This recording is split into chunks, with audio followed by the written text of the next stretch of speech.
ɗanka ke wani. Don mu yi bayani akan ayyuka na mai girma shugaban ƙasa wanda har na yi waƙa a kai kuma daman waƙa ta alƙawari ce. To a yanzu haka in Allah yarda ranar Litinin mai zuwa za mu saki wannan waƙa ta bidiyo. Audiyon kuma ready an riga an cewa yana yawo yanzu duk mai buƙata ya nema. Yanzu mun zo Arewa mun haɗa gidajen rediyo an yi fira an yi maganganu an bi tsare-tsare da kuma midiya wanda za a iya neman wannan waƙa. Idan kuma akwai tambaya ko wani abu da ya shiga duhu za a iya sawa a ciki. Waƙoƙin nan da yanzu akwai sanda ƙoƙari baba, akwai shekara shidan baba, akwai kuma ayyukan Janar Buhari.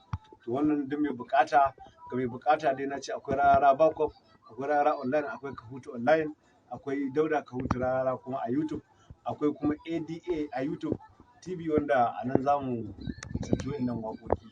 Muna godiya in akwai wani abu wanda ya shiga ma mutum duhu akwai Rarara Official zai iya turo tambaya da me yake cewa Arewa rediyo wanda in Allah ya yarda saƙon da ya zo da ma Rahama in Allah ya yarda za su iya neman mu kuma ba da amsa kamar yadda dai kuka ji yanzu.